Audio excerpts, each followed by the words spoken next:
आज हम लोग ज्योग्राफी की अगली सीरीज लेकर आए हैं जो पार्ट नंबर 6 होगा। इसके पहले मैंने सारी सीरीज आपको लगातार क्रमशः करवाई है और जब भी हमारी वीडियोज को देखा करिए एक छोटा सा काम अपने साथ पहले से करके रखा, साथ में कॉपी कलम भी रखा करिए क्योंकि हम व्याख्यात्मक हल बताते हुए आ रहे हैं और ये सीरीज जो है वो पार्ट 5 का सेकंड सीरीज अर्थात सीरीज नंबर 6 है। तो इस प्रश्न के बहुत सारे ऐसे प्रश्न हैं, ऐसे बहुत सारे टॉपिक हैं जो मैं लगातार कराते हुए आया हूं। इसलिए अब अगर प्रारंभ से मैं दोबारा डिफाइन करूंगा तो जो मेरी वीडियो लगातार क्रमशः प्रतिदिन देखते हैं उनके लिए कहीं ना कहीं थोड़ी सी समस्या हो सकती है। इसीलिए मैं यह समताप रेखाएं निम्नलिखित में से किनकी समान रेखाएं होती हैं, तो आप वीडियो को देखिएगा ध्यान से। जैसे ही आप जुड़िएगा या आपको ये वीडियो प्राप्त होगा, पहला काम अपने साथियों को शेयर करिएगा, फेसबुक पे, व्हाट्सएप पे, ट्विटर पे, और सभी साथियों को बताइएगा। क्लास एक पर जरूर मेरी करेंगे, एक सीरीज पूरी देखे चाहे जिसकी, या प्रैक्टिस सेट की सीरीज जो होती है ये आपके लिए सबसे बहुमूल्य है क्योंकि ज्योग्राफी, पॉलिटी, इकोनॉमी इसकी सीरीज जो आपके लिए चल रही है वो पूरा व्याख्यात्मक हल के लिए चल रही है, इसलिए इसे देखना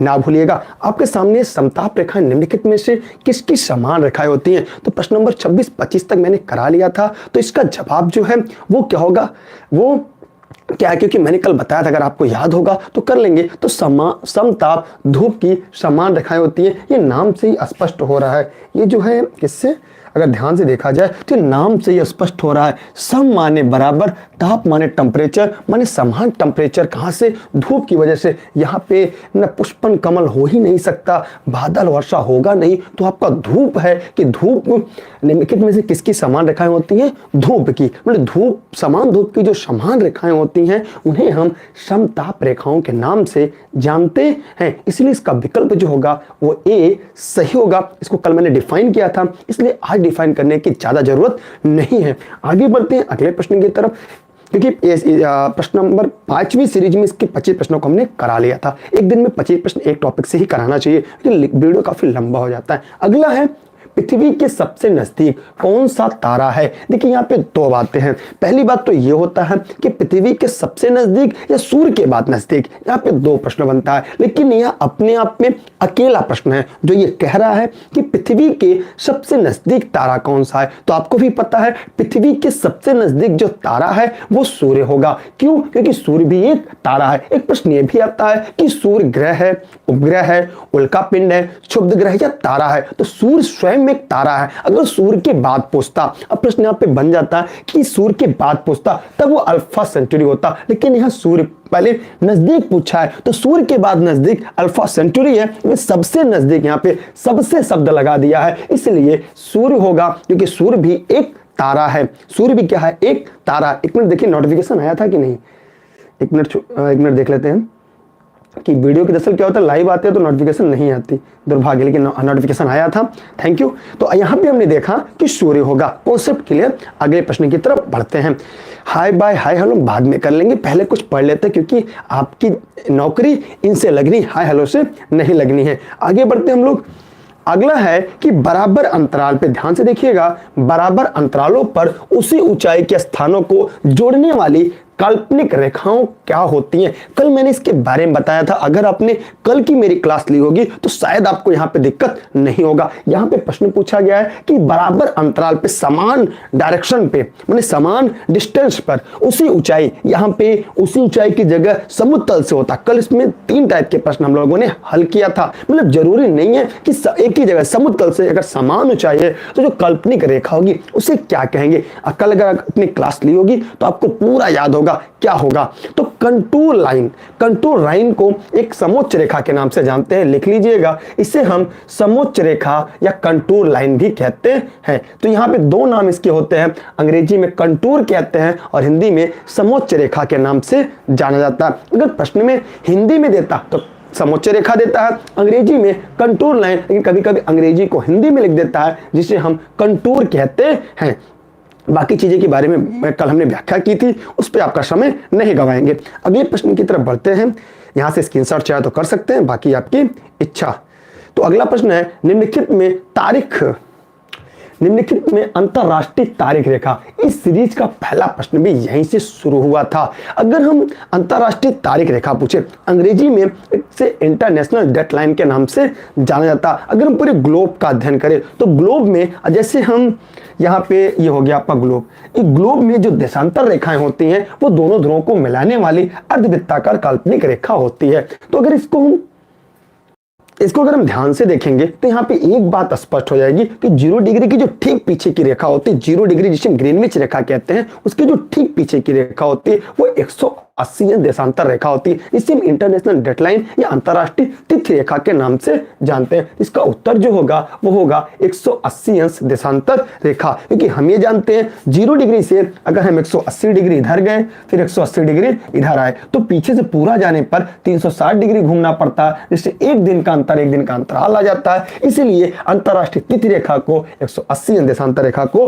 कहते हैं। ये सारे यूनिक प्रश्न है, अगर आप इसे पढ़ते चलेंगे, हल करते चलेंगे, एक बार निगाह से सामने से गया रहेगा तो परीक्षा कोई भी हो, सामान्य अध्ययन का कभी आपके उत्तर गलत नहीं होंगे। आगे बढ़ते हम अगले प्रश्न की तरफ। अगला प्रश्न आपके सामने है, किसके गुरुत्वाकर्षण के कारण ज्वार भाटा आता है? कल मैंने इसको अच्छी तरीके से डिफाइन किया था और हमने बताया था इसके लिए एक शब्दावली होती है, सिजगी भी कहा जाता है, उनके बारे में एकदम ध्यान से हम लोग पूरा बताएंगे। आप लोग ध्यान से समझिएगा, जहां पे हम सारे कॉन्सेप्ट को क्लियर करेंगे। आइए देखते हैं, आपको ध्यान से देखना होगा तभी कॉन्सेप्ट समझ में आएगा। अगर आपने अभी तक वीडियो को लाइक नहीं किया तो लाइक करिएगा, शेयर नहीं किया तो पहले शेयर करके आइएगा, फिर हम लोग आगे पढ़ते हैं। आपको जब भी पढ़ा करिए पूरी वीडियो को लास्ट तक देखा करिए, थोड़ा सा देख के भागा मत करिए, तब तो पता चलेगा कौन कैसा पढ़ा रहा है। हाँ देखिए, चलिए यहाँ पे हम लोग बात करते हैं। यहाँ पे बात करते समय दो बातें स्पष्ट होगी। पहली बात क्या होगी कि यहाँ पे हम देखते हैं पहले सूर्य कहाँ है। यहाँ पे सूर्य हो गया, लाल कलर से बनाते हैं सन, ये हो गया सूर्य। फिर यहाँ पे हम पृथ्वी की एक अवस्था बनाते हैं, यहाँ पे हमारी हो गई पृथ्वी जिसे हम अर्थ कहते हैं, ये हमारी हो गई पृथ्वी। ध्यान से देखिएगा, कल के क्वेश्चन को थोड़ा सा मिला हुआ है, थोड़ा सा अलग नहीं रहेगा तो रिवीजन नहीं होगा आपका। फिर दूसरे में हम यहाँ पे चंद्रमा की लेते हैं 4 दशाएं, चंद्रमा की 4 दशाएं लेते हैं। एक बार चंद्रमा यहाँ है, एक बार चंद्रमा यहाँ है, एक बार चंद्रमा यहाँ है, एक बार चंद्रमा यहाँ है, क्योंकि हम जानते हैं यह भी क्या करता है, पृथ्वी का चक्कर लगाता है। यह भी क्या कर रहा है, पृथ्वी का चक्कर लगाता है। आइए मेन पॉइंट पे आते हैं। जब ध्यान सुनिएगा, जब सूर्य, चंद्रमा, पृथ्वी एक सीधी रेखा में या एक सरल रेखा में एक ऋजु कोण में होते हैं तो उच्च ज्वार आता है। क्या आता है, उच्च ज्वार, क्योंकि इन दोनों की जो ग्रेविटेशनल फोर्स होती है, इन दोनों की जो गुरुत्वाकर्षण शक्ति होती है वो एक ही दिशा में कार्य करती है। इसलिए जो समुद्र का जो जल होता है ऊपर उड़ जाता है उसे ज्वार कहते हैं, नीचे आने को भाटा कहते हैं। तो उच्च ज्वार आएगा कब, जब चंद्रमा, पृथ्वी, सूर्य एक दिशा में, अथवा अगर चंद्रमा यहां नहीं होगा तब चंद्रमा कहां होगा, सूर्य, पृथ्वी, चंद्रमा तब भी एक सीधी रेखा में होगा, तब वहां पे अपकेंद्री बल काम करेगा। आपने देखा होगा चलते हुए कुहार के चाक पर अगर एक पत्थर फेंकेंगे, पत्थर दूर जाएगा, माने अपकेंद्री बल काम करता है। उस कारण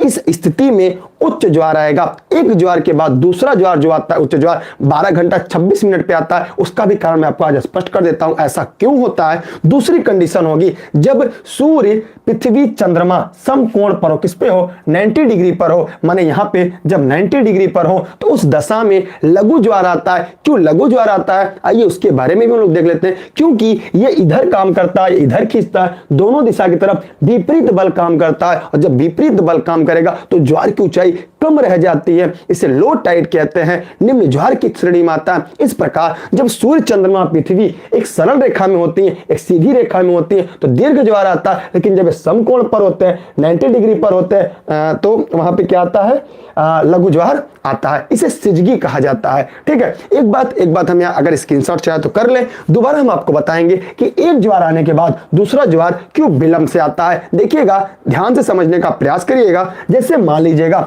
एक स्थिति हम ये लेते हैं, सूर्य, चंद्रमा, पृथ्वी की, यहाँ पे एक ज्वार आज के ठीक रात के 11 बजे आता है। माना कितने बजे आया, यहाँ पे 11 बजे कोई ज्वार आ जाता है, 11 PM पे ज्वार आता है। अगली बार जब ज्वार आएगा तो पृथ्वी घूमकर 24 घंटे बाद यहाँ आएगी, तो 24 घंटे बाद जब पृथ्वी आएगी तो कल के जब ठीक रात के 11 बजे पहुंचेगी तब ज्वार नहीं आएगा। क्यों नहीं आएगा? तब तक चंद्रमा भी क्या होगी, थोड़ी दूरी तय कर लेगी। कितनी दूरी तय कर लेगी, यह परीक्षा में प्रश्न पूछा जाता है। क्यों? क्योंकि वह 12 डिग्री 2 मिनट चंद्रमा ऊपर चली जाएगी। जब 12 डिग्री, क्योंकि चंद्रमा भी तो पृथ्वी का चक्कर लगा रही, ऐसा तो नहीं है तू चल मैं आता हूं चिपड़ी रोटी खाता हूं, ऐसा नहीं है। क्यों? क्योंकि चंद्रमा भी सूर्य का पृथ्वी का चक्कर लगाती है। तो यहां पे 12 डिग्री 2 मिनट की दूरी तय करने में पृथ्वी को एक सीध में आने के लिए 52 मिनट का समय लगता है। कितने मिनट का? 52 मिनट का समय लगता है। इसलिए एक बड़े दीर्घ ज्वार में अगला जब दीर्घ ज्वार आता है तो 52 मिनट का समय लगता है, जबकि इसके ठीक पीछे 26 मिनट का समय लगेगा, जबकि भाटा में 13 मिनट का समय लगेगा। तो यहां पे 11, अगर रात के 11 बजे आया तो रात के 11 बजे अगला 6 घंटा जोड़ देंगे, 11 बाद 12 बज जाएगा, 5 बजकर 13 मिनट पे सुबह आएगा, 5 बजकर 13 मिनट पर फिर यहाँ पे सुबह के 11 बजकर AM 26 पर आएगा। फिर अगली बार जब आएगा तो 11 बजकर 52 मिनट पे आएगा। ध्यान से समझ लीजिएगा, यहाँ पे 39 होगा, यहाँ पे 5:39 होगा। ध्यान समझिएगा, एक 11 बजे रात को दूसरा भाटा आया, ज्वार आया 11 बजे, भाटा आएगा 6 घंटा 13 मिनट बाद, फिर अगला ज्वार आएगा यहां से 12 घंटा 26 मिनट, माने ये रात के 11 बजे आया तो दिन के 11:26 पे, फिर यहाँ भाटा होगा 13 मिनट बाद, माने यहां से 13 जोड़ेंगे 5:39, फिर यहां से 13 मिनट बाद उच्च ज्वार, इसके बाद। तो इस प्रकार 52 मिनट की देरी से आता है। अगर कॉन्सेप्ट समझ में आया हो तो आप इसकी स्क्रीनशॉट अपने पास क्लिक कर लीजिए, नहीं आया हो तो कोई बात नहीं, इसकी स्क्रीनशॉट क्लिक कर लीजिएगा। आपको हमने पूरा तोड़कर विधिवत व्याख्या किया है, ठीक है, सूर्य चंद्रमा पृथ्वी के बारे में। इस प्रकार इस प्रश्न का विकल्प क्या होगा, जवाब दीजिएगा, बताइए क्या होगा। इस प्रकार प्रश्न नंबर 30 का जो जवाब होगा वह होगा कि जब पृथ्वी पर सूर्य और चंद्रमा का एक सीधी रेखा या सरल रेखा में होती है उस समय दीर्घ ज्वार आता है या ज्वार भाटा होती है। या कॉन्सेप्ट अगर आपको समझ में आ गया तो ठीक है, नहीं समझ में आया है इस चित्र को दोबारा देख लीजिएगा, इस डायग्राम को दोबारा देखिएगा, पूरे जीवन काल आप नहीं भूलेंगे। यहीं पे हम चंद्र ग्रहण पढ़ा सकते हैं, इसी में सूर्य ग्रहण पढ़ा सकते हैं, इसी में आपको है तो क्लास में भी तो पढ़ना है, इसलिए यहां पे है, ठीक है। इसको मैंने इसके पहले वीडियो में भी पढ़ाया है, वहां पे भी देख लीजिएगा। आगे बढ़े अगले प्रश्न की तरफ। तो इसका विकल्प क्लियर हो गया, इसका विकल्प तीसरा होगा। अगला प्रश्न हम लोग का क्या है, आगे आता है एक ही समय, ध्यान से देखिएगा, एक ही समय में कंपन करने वाले स्थानों को जोड़ने वाली रेखाओं की श्रृंखला क्या कहते हैं। यह कल का पूछा प्रश्न है। अगर आपको यह पता होगा, कल की मेरी क्लास आपने ली होगी, तो आप आसानी से इस प्रश्न का जवाब दे लेंगे। कहां का है, इसे समभूकंप रेखा है या होमोसिस्मल लाइन कहते हैं। इसका उत्तर एक सही होगा। अपना हम लोग समय नहीं बर्बाद करेंगे, कल हमने इसको व्याख्या किया था, इसलिए आज इसकी व्याख्या नहीं करेंगे, आज हम लोग आगे बढ़ते हैं। ठीक, आप लोग ध्यान से पढ़िएगा, मेरी गारंटी है कि आप भी खुश होकर इस चैनल जाएंगे। जब पूरी वीडियो देखेंगे, पूरी सीरीज पढ़ेंगे, तब समझ में आएगा, क्योंकि व्यक्ति की पहचान उसके व्यक्तित्व से होती है, उसके पहनावे से नहीं। और हमारी पहचान और आपकी पहचान केवल सिलेक्शन से है, ठीक है। आगे बढ़ रहे हैं हम लोग। एक बात हम आप लोग को दोबारा कहना चाहेंगे, चैटिंग अड्डा नहीं, अगर आप चैटिंग करेंगे हम आपसे यहां से रिमूव कर दिया जाएगा, ठीक है, तुरंत रिमूव करेंगे। चैटिंग अड्डा नहीं है, यहाँ पढ़ने के लिए आए हैं और बहुत सारे व्यक्तियों का कैरियर यहाँ पे दांव पे लगा है, इसलिए हम पढ़ने और पढ़ाने का काम करते हैं। यहाँ पे है निम्नलिखित में से किसका मिलान गलत किया गया है। कल की क्लास का प्रश्न था, अगर आपने कल पढ़ा होगा तो आज आप आसानी से कर लेंगे, नहीं पढ़ा होगा तो कोई बात नहीं। आइए हम इसके डायग्राम में क्रिएट करते हैं, जो आपकी परीक्षा के लिए BEO, KVS, DSSB, super TET के लिए सबसे महत्वपूर्ण है। यहाँ पे हमने ये ले लिया, पूरी तरह से एक पृथ्वी को गोला कर दिया। यहाँ पे अगर हमने 0 डिग्री लाइन खींच दिया तो इसका नाम है भूमध्य रेखा। 23.5 डिग्री अगर ऊपर गए तो साउथ में 23 सही 1/2, तो इसका नाम हो जाएगा कर्क रेखा। लेकिन ये क्या होगा, ऊपर माने नॉर्थ हो जाएगा, फिर ऊपर जाएंगे 66.5, ये भी नॉर्थ होगा, ठीक है। फिर नीचे आएंगे 23.5, इसका नाम मकर रेखा है। यह भी क्या है, साउथ होगा, दक्षिण होगा। फिर 6.5 हटाएंगे अंटार्कटिका होगा, ये भी क्या होगा, साउथ होगा। तो यहां पे पूछा गया है कि निम्नलिखित में से किसका मिलान गलत है। आइए देखते हैं किसका मिलान यहां पे गलत है। तो बताइए, कर्क रेखा 23.5 डिग्री यन है, जी हाँ यन है, ये सही है। अब पूछा गलत क्या है, मकर रेखा ये गलत है, ये गलत है और ये सही है। गलत पूछा है माने 2 और 3 माने ये गलत है। गलत पूछा है, ध्यान से देखिएगा यहां पे कौन सा मिलान गलत है। तो पहला और चौथा सही है, दूसरा और तीसरा मिलान गलत है। आप देख लीजिएगा, ठीक है, समझ में आ रहा है ना। चलिए ठीक है, आगे अगले प्रश्न की तरफ हम आगे बढ़ते हैं। इसकी स्क्रीनशॉट चाहे तो कर ले, नहीं चाहिए कोई बात नहीं। अगला है, अच्छा पूरा प्रश्नों की सीरीज में दिख रही है क्या?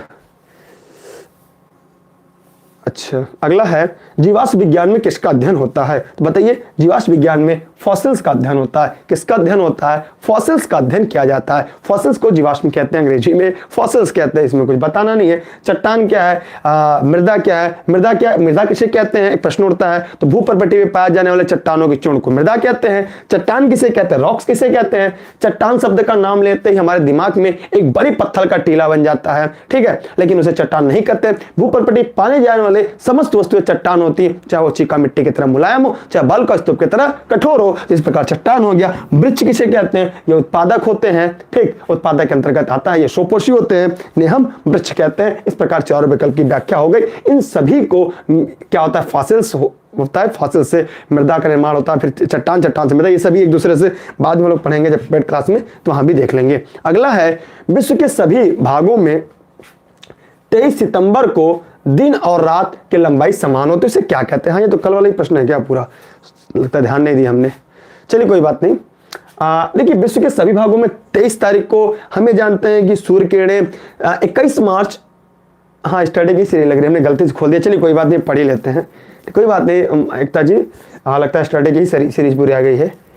अब उखाड़ना भी बड़ी बात नहीं है। चलिए दोबारा पढ़े तो रिवीजन ही तो हो जा रहा है, कौन सा गाली दे रहा है, हमें ध्यान नहीं दिया, गलती से खुल गया होगा। तो देखिए, विश्व के 23 सितंबर 21 मार्च को सूर्य किरणें कहाँ सीधी चमकती हैं, किस पे, सूर्य किरणें देखा जाए तो किस पे सीधी चमकती हैं। हम ये जानते हैं कि भूमध्य रेखा पर सीधी चमकती है। तो जब सीधी चमकती हैं तो उसे क्या कहते हैं, 21 मार्च को जो चमकती हैं उसे बसंतकालीन विषुव कहते हैं, जबकि 23 सितंबर को शरदकालीन विषुव कहते हैं। तो यहाँ पे क्या होगा, शरदकालीन विषुव, अर्थात इसका उत्तर 1 होगा। इसका उत्तर क्या होगा, 1 होगा। ठीक है, आगे बढ़ते हैं हम लोग। गलती हो गई। समोच्च रेखाएं किस स्थानों को मिलाते हुए खींची जाती हैं। तो समोच्च रेखाएं, अभी कुछ देर पहले हम लोगों ने पढ़ा था कि समोच्च रेखाएं किसी भी स्थान की समान ऊंचाई के लिए खींची जाती हैं। इस प्रकार इसका जो उत्तर होगा, ये मैंने भी व्याख्या किया था, समुद्र तल से सम ऊंचाई वाले स्थानों को मिलाकर खींची जाती हैं। इसे कंटूर लाइन भी कहते हैं, कुछ देर पहले हम लोगों ने पढ़ा था। ठीक है, इसका ये होगा। चलिए आगे बढ़ते हैं, हमने ध्यान नहीं दिया, सॉरी। अगला आता है, किसी स्थान पर, देखिए यहाँ पे किसी स्थान पर चुंबकीय आमोत्तर। चलिए, चुंबकीय आमोत्तर होता है, भौगोलिक आमोत्तर। जैसे देखिए यहाँ पे जो होता है, ध्रुव 3 प्रकार के होते हैं। एक तो उत्तरी ध्रुव, दक्षिणी ध्रुव होता है, एक एक्सिस का ध्रुव होता है, एक क्या होता है, बीचों बीच का ध्रुव होता है, और एक चुंबकीय ध्रुव होता है। इन 3 प्रकार के ध्रुव होते हैं, लेकिन इन दोनों के बीच को नति कहते हैं। यहाँ पे नति होगा नहीं, तो क्या होगा, 36 में बताइएगा। चुंबकीय झुकाव, जो कंपास जानते हैं, जिसे दिक्सूचक यंत्र भी होता है, सुई उत्तरी की ओर इंगित करता है, जो वास्तविक उत्तर के बीच का कोण होता है। इस प्रकार आपका होगा समक्रांतिक या डिक्लिनेशन के नाम से उसे जाना जाता है। इसका विकल्प 3rd या तीसरा सही होगा। ठीक है, कल पढ़ा चुके, इसलिए थोड़ा सा स्पीड से पढ़ाएंगे, हमने ध्यान नहीं दिया। चलिए अगले प्रश्न में आते हैं। प्राकृतिक एवं मानव निर्मित दोनों रूपों को दर्शाने वाले बड़े पैमाने पर मानचित्र को क्या कहते हैं। जहां पे प्राकृतिक एवं मानव, देखिए मानचित्र 3 प्रकार की होती है, वैसे 2 प्रकार की हम लोग पढ़ते हैं। पहला जो होता है, जहां पे किसी भी स्थान क्षेत्र के, जहां पे किसी भी स्थानीय क्षेत्र जो होता है उनकी सीमाओं को दर्शाया जाता है, उसे हम राजनीतिक मैप कहते हैं, जैसे हम लोग खरीदते हैं। लेकिन जहां पे किसी उच्चावच को प्रदर्शित किया जाता है, समुद्र है, कहाँ पर्वत है, कहाँ पठार है। मानचित्र में कलर का भी मतलब होता है। जैसे आपने देखो डार्क नीला माने क्या है, समुद्र है, पानी है, और ज्यादा व्हाइट हुआ तो गहराई बढ़ती जा रही, गहराई कम होती जा रही है, पीलापन आया तो पठार है, लालपन आया तो पर्वत है, तो वही होता है, तो होगा स्थलाकृति मानचित्र। इसका विकल्प 2 सही होगा।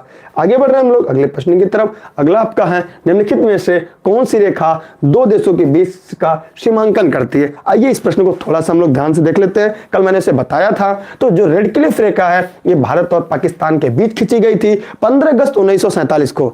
15 अगस्त 1947 को रेड क्लिफ रेखा भारत और पाकिस्तान के बीच खींची गई थी, जहां पे बॉर्डर कमीशन बनी थी। बॉर्डर कमीशन ने भारत और पाकिस्तान के जो बंटवारा किया था वो एक धार्मिक बंटवारा न होकर कैसा था, ये कैसा था बताइए, एक मजहब के आधार पर बंटवारा हुआ था रेड क्लिफ रेखा। जबकि बाद में बांग्लादेश, पूरी पाकिस्तान बांग्लादेश बन गया, इसलिए भारत और बांग्लादेश, भारत और पाकिस्तान के बीच रेड क्लिफ रेखा खींची गई है। दूसरा डुरंड रेखा, ये इसका निर्धारण 1896 में किया गया था। पहले ये भारत और अफगानिस्तान के बीच थी, लेकिन 14 अगस्त को भारत से पाकिस्तान अलग हो जाने से ये पाकिस्तान और अफगानिस्तान के बीच हो गई। बाद में 106 किलोमीटर रह गई, जिसे सर डुरंड ने खींचा था। ये हो गई मैकमोहन, भारत और चाइना के बीच है, ये 1925 में खींची गई थी। ठीक है, शिमला समझौता के समय, बाद में जिसे चाइना मानने से मना करता, कहता है उसे अंग्रेजों दबाव की वजह से हमने इसको स्वीकार किया था। अब आता है अंतरराष्ट्रीय दिनांक रेखा। यह एक देशांतर रेखा है जो 180 डिग्री पर होती है, उसे अंतरराष्ट्रीय तिथि रेखा कहते हैं। इसका यही सही है, क्योंकि नहीं पूछा है तो यह किसी देश की सीमा का नहीं बल्कि टाइम जोन बताता है। यह समय का सूचक है जो 3 जगह मोड़ा गया है, वो हम लोग पेड क्लास में पढ़ेंगे। ठीक है, धीरे धीरे पढ़ाएंगे क्योंकि कल हमने व्याख्या कर दिया था, इसलिए थोड़ी स्पीड थी, अब धीरे धीरे बोलेंगे। असल क्या है, अच्छा ठीक है, क्षमा चाहते हैं, सॉरी। आगे बढ़ते हैं हम लोग अगले प्रश्न की तरफ, थोड़ा सिले बोलेंगे। समोच्च रेखा, अभी कुछ देर पहले आया था, समोच्च रेखा क्या करती है? अभी कुछ देर पहले यह तीसरी बार आया है।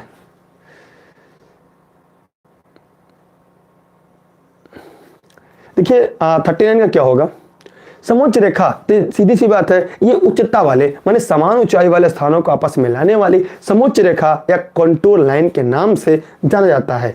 ठीक है जी, समुद्र तल से किसी ऊंचाई के स्थान को मिलाने वाली जो रेखा होती है समान को समोच्च रेखा कहते हैं।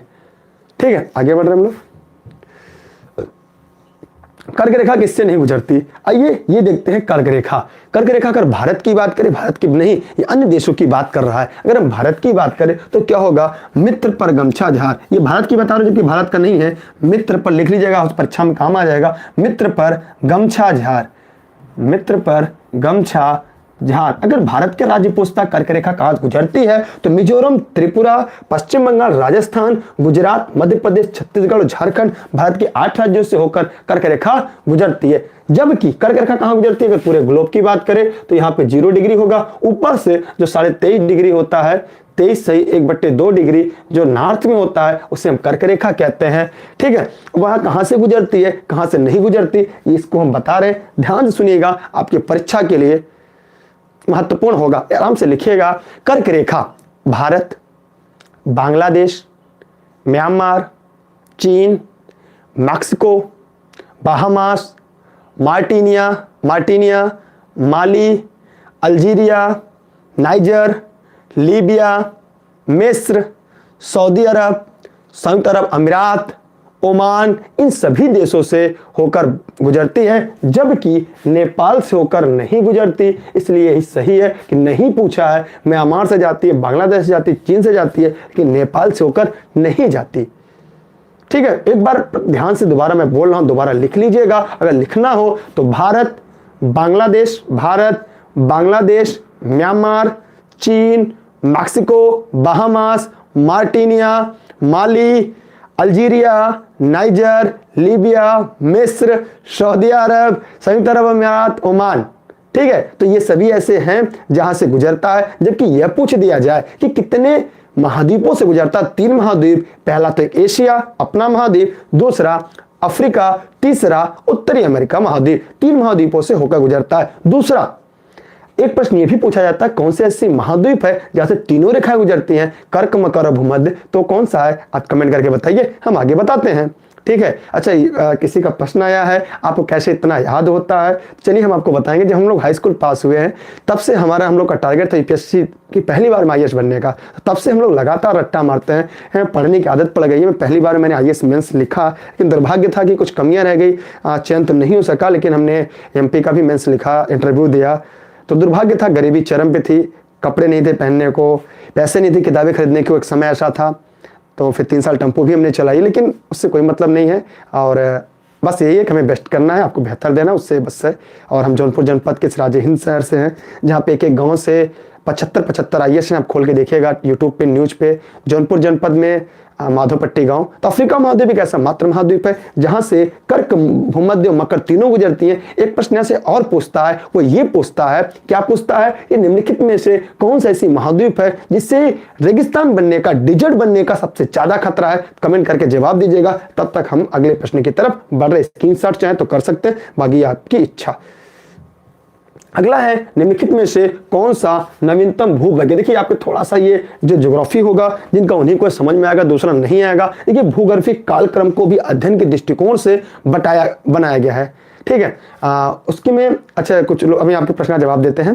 देखिए इसमें क्या है, इसमें अगर युग को देखा जाए तो सबसे नया युग इसमें से क्रिटेशियस है। क्रिटेशियस के बाद जुरासिक है, जिसमें डायनासोर आते हैं। इसके बारे में हम लोग जब पीजीटी का पढ़ेंगे कभी, तब उसमें आपको बताएंगे। क्रिटेशियस है, जुरासिक युग है, त्रियास्ट्रिक है, परमिनियन है। तो परमिनियन इसमें से पुराना है। इसमें से पूछा जाए पुराना, इसमें से कौन सा पुराना है, तो परमिनियन पुराना है, ठीक है। परमिनियन अगर पूछ दिया जाए तो 254 से 298, मतलब 300 मिलियन वर्ष पूर्व का जो युग हो, परमिनियन युग कहलाता है। डायनासोर किस युग में आए, तो जुरासिक आय में। फिर इसी में है कि कार्बोनिफेरस युग का, जिसमें कोयला आया था, जिस समय महाद्वीप विस्थापन हुआ था। कॉन्टिनेंटल ड्रिफ्ट थ्योरी आई थी, जहां से वेगनर जी अपनी शुरुआत करते अपनी थ्योरी की, कॉन्टिनेंटल ड्रिफ्ट थ्योरी की। तो लोग हम लोग को विषय क्षेत्र से भी बाहर है, अभी तो हम लोग को बीईओ सुपर टेट केडीएस के लिए पढ़ना है, इसलिए उससे बाहर नहीं जाएंगे। इसका क्रिटेशियस होगा, इसका विकल्प क्या होगा लिख लीजिएगा, तीसरा क्रिटेशियस होगा।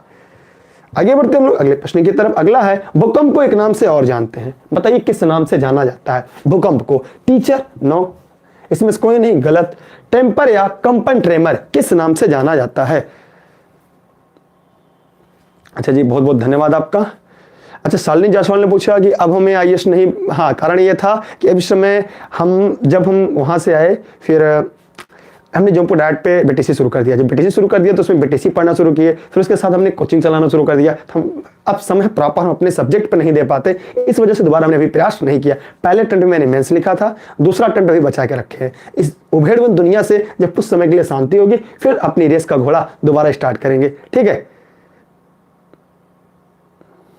पंकज मिश्रा जी, पिछले प्रश्न का जवाब उन्होंने दिया। मैंने एक प्रश्न पूछा था, कौन सा ऐसा महाद्वीप है जिससे सबसे ज्यादा खतरा है किसके लिए? डिजर्ट बनने के लिए। तो उसका जवाब सुन लीजिएगा, अफ्रीका महाद्वीप है जिसे सबसे पहले डिजर्ट बनने का खतरा है। तो यहां पे होगा कंपन एवं ट्रेमर होगा। कंपन और ट्रेमर क्यों होगा, सुन लीजिएगा। भूकंप को क्विक अर्थक्वेक के नाम से जानते हैं, तो क्विक या ट्रेमर या ट्रेम्बलर के नाम से जाना जाता है। पृथ्वी की सतह पर जो भूमि का विस्थापन या कंपित होना या कांपना भूकंप का प्रतीक माना जाता है।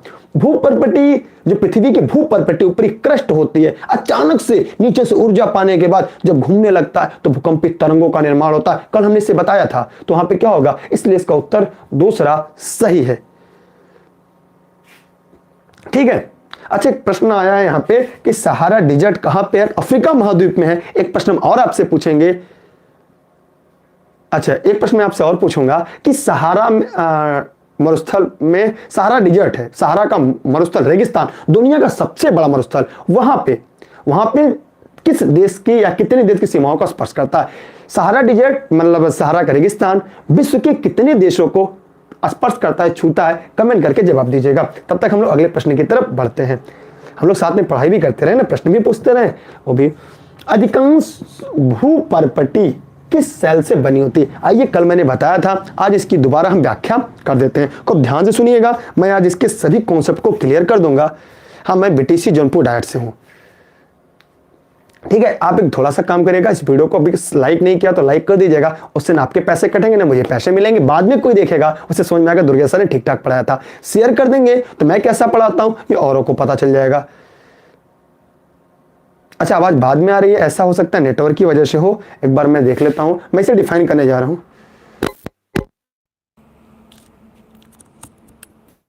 अब देखिए आवाज साफ आ रही है। अब मैं इसे डिफाइन करने जा रहा हूं, ध्यान से सुनिएगा।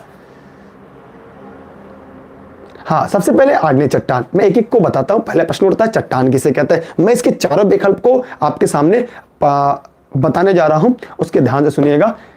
पहली बात, आग्नेय शैल किसे कहते हैं? आग्नेय शैल किसे कहते हैं? इग्नियस रॉक्स, इसे अंग्रेजी में इग्नियस रॉक्स किसे कहते हैं? तो हम जानते हैं जब पृथ्वी जब पहले बनी थी उस समय सबसे ज्यादा ज्वालामुखी का उद्गार हुआ। जब ज्वालामुखी का उद्गार होता है, विस्फोट होता है, उससे उत्तप्त मैग्मा या लावा क्रस्ट को तोड़कर बाहर आती है। उसके जमने से जिस चट्टान का सिटर दिया, सुपर दिया हूं मैं, शिक्षक भर्ती की प्रेस में भी हूं, तो जो ऊपर क्रस्ट में जो चट्टान बनती है उसे हम आग्नेय शैल या इग्नियस रॉक्स कहते हैं। माने एक प्रश्न आपका क्लियर हो गया कि आग्नेय शैल कैसे बनता है। तो पृथ्वी के क्रस्ट को तोड़कर जो उत्तप्त लावा या मैग्मा क्रस्ट पे आकर जम जाता है, उसके जमने से जो चट्टान बनती है उसे आग्नेय शैल कहते हैं। इसे हम लोग बाद में पढ़ेंगे, ऊपर बनेगी तो क्या होगा, नीचे बनेगी तो क्या होगा, बेसाल्ट कब बनती है और ग्रेनाइट कब बनती है। फिर इसमें भी देखेंगे कि लेकोलिथ, फैकोलिथ, बैकोलिथ क्या होता है, सिल, सीड, डाइग, इन सभी को बाद में जब हम लोग इसको गहन अध्ययन करेंगे तब हम जानेंगे। तो आग्नेय शैल में क्या होता है, जीवाश्म नहीं पाए जाते। दो कारण है। पहला कारण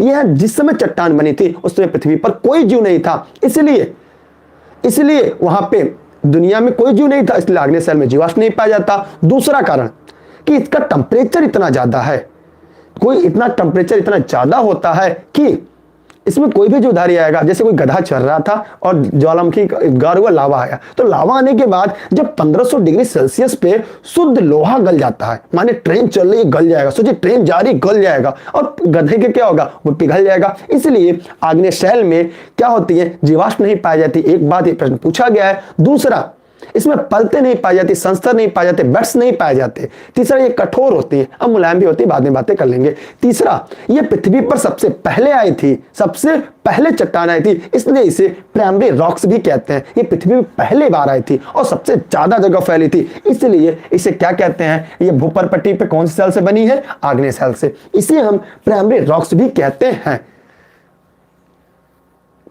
ठीक है, आगे देखते हैं। दूसरा, इस चट्टानों का अपरदन और आच्छादन होने के बाद कहीं चट्टान और जाके जमती है, उसे हम औषधि शैल कहते हैं। इसे परतदार शैल के नाम से भी जानते हैं। और परतदार शैल को, ठीक है, जो परतदार शैल होती है इसे सेडिमेंट्री रॉक्स कहते हैं। ये अवसादों के मलबा के जमने से होता है। जैसे कहीं कटाव हो जाने के बाद, नदी के पानी में जाने के बाद क्या होता है, वहां पे धीरे धीरे जम जाता है, और जमने से जिस चट्टान का निर्माण होता है उसे क्या कहते हैं, अवसादी शैल कहते हैं। इसमें जीवाश्म पाई जाती है, ये मुलायम होती है, इसमें परतें पाई जाती हैं और इसमें पेट्रोलियम पाया जाता है। दुनिया के जितने भी फॉसिल्स, जितने भी जीवाश्म, सुना होगा डायनासोर मिला, तो किस चट्टान मिलता है, एक लाइन में याद रखिएगा कि दुनिया का जितने भी जीवाश्म मिलते हैं वे सभी औषधि शैल मिलते हैं। कभी वो आग्नेय में नहीं मिलेंगे, क्योंकि आग्नेय में जीवाश्म नहीं पाए जाते, मैंने पहले बता दिया। तो दुनिया के जितने भी फॉसिल्स होते हैं वो सदैव हमेशा सेडिमेंट्री रॉक्स में पाए जाते हैं, सदैव औषधि शैल में पाए जाते हैं। किसमें, औषधि में। और ये परतदार शैल होती है। ये क्या होती है, ये परतदार शैल होती है, एक पे एक होती है। कभी आपके घर रेती या बालू गिरता है, उसमें आपने देखा चट्टान पटकेंगे तो परतों में टूटता है। क्यों, क्योंकि ऐसे ही होता है। जैसे बारिश हुई, बारिश होने के बाद जब बारिश खत्म हो तब जाके अपने नाली का अध्ययन करिए, वहां पे देखते हैं कि एक पे कहीं बिस्किट की पन्नी रुकी है, कहीं कुछ रुका है, उसके ऊपर जमते जाता है, और बाद में वह क्या होता है, एक चट्टान को रूप लेता है। जब उसको तोड़ेंगे अंदर क्या होगा, हर एक चीज आपको मिलेगा। इसलिए, ठीक है, इसलिए हमें वहां पे प्रतीत होता है, इसे सेडिमेंट्री रॉक्स के नाम से जाना जाता है। दूसरा अब आता है कैंथ्रित। कैंथ्रित सेल को कहते हैं मेटामॉर्फिक रॉक्स। माने जब किसी भी सेल में अत्यधिक दाब और ताप दे दिया जाए तो अपने जो प्रारंभिक गुण है उसे तो खो देती है, वियोजन हो न विघटन हो, उससे जो चट्टान प्राप्त होती है उसे हम मेटामॉर्फिक रॉक्स कहते हैं, या उसे हम कैंथ्रित सेल के नाम से, रूपांतरित सेल के नाम से जानते हैं। यहाँ पे एक बात मैं आपको और स्पष्ट करना चाहूंगा, ध्यान से सुनिएगा। इसका एक एग्जाम्पल मैं आपको दूंगा, वो एग्जाम्पल एग्जैक्ट नहीं है लेकिन आपको समझने के लिए काफी है। जैसे हमने मिट्टी लिया, मिट्टी को मैंने गूथा, गूथने के लिए हमने क्या मिलाते हैं, पानी। पानी का मतलब यहाँ पे हो गया फेविकोल मिलाया, माने हमने मिट्टी में पानी मिलाया, उसको आग में फेंक दिया, माने टेम्परेचर में दे दिया, उसके बाद हमें ईंट प्राप्त होती है। अब आप बताइए, आपको मिट्टी से मारे और उसी मिट्टी को क्या करें, हम उसमें मिला लिया जाए पानी में और उसके बाद उसे आग में देते, वो एक चट्टान बन जाती है। तो न विघटित हुई न वियोजित हुई, हमें एक नई प्रकार की चट्टान मिली, उसे हम कैंथ्रित या रूपांतरित या मेटामॉर्फिक रॉक्स के नाम से जानते हैं। जैसे संगमरमर, जिसे मार्बल कहते हैं। मार्बल के पहले वो क्या होता है, सेडिमेंट्री रॉक्स होता है, जिसे हम लाइमस्टोन कहते हैं, चूना पत्थर कहते हैं। चूना पत्थर एक औषधि शैल होता है, औषधि शैल में जीवाश्म पाए जाते हैं, लेकिन उसमें जो अत्यधिक ताप हो जाता है तो वही औषधि मार्बल बन जाता है, जिसे हम रूपांतरित या कायांतरित शैल के नाम से जानते हैं। कॉन्सेप्ट क्लियर हुआ? आगे बढ़ते हैं। तब से एक प्रश्न आपसे पूछते हैं, भारत में सबसे ज्यादा मार्बल कहां मिलते हैं? मार्बल मतलब संगमरमर। जी जी, 3 साल चलाया, न्यूज में भी पढ़ा है। जौनपुर लाइव में जाइएगा, दुर्गेश डालिएगा, न्यूज में हमारा आया है। जौनपुर लाइव दुर्गेश सर डालेंगे तो आपको आ जाएगा। यूट्यूब पर भी, फेसबुक पेज पर भी पड़ा हुआ है। और उससे बड़ी बात नहीं, परिस्थितियों से लड़ना चाहिए। परिस्थितियां सबके सामने विकट होती है, लेकिन उससे हमसे कोई मतलब नहीं होता। हाँ, अगर आपको क्लास ज्वाइन करना है, देखिए समझ में आया? हाँ, कहां पे पाई जाती है? देखिए पंकज मिश्रा ने सही जवाब दिया कि राजस्थान में किस स्थान पर पाई जाती है। आप जवाब दीजिएगा। ऑनलाइन क्लास के लिए नंबर आपने पूछा, तो ये 6306344367 पर आप व्हाट्सएप करेंगे, वहां पे आपको सारी जानकारी मिल जाएगी। व्हाट्सएप करिएगा, मेरा नंबर है 9506701777। हमें व्हाट्सएप करेगा, बहुत जरूरत होगी तब, अन्यथा आप कॉल करिएगा नहीं। मेरा नंबर, किसी विकट परिस्थिति में हमसे कॉल कर सकते हैं, लेकिन प्रयास क्या करिए कि मेरा शेड्यूल पूरा बिजी रहता है पूरा दिन। 16 तारीख से जब लाइव क्लासेस आपकी पेड क्लासेस चलने लगेंगी तो मेरा शेड्यूल सबसे ज्यादा व्यस्त हो जाएगा। 4 जीएस के पोर्शन पढ़ाने हैं, तो शेड्यूल मेरा व्यस्त हो जाता है। इस वजह से मुझे व्हाट्सएप करिएगा, टेक्स्ट मैसेज छोड़ने का प्रयास करिएगा।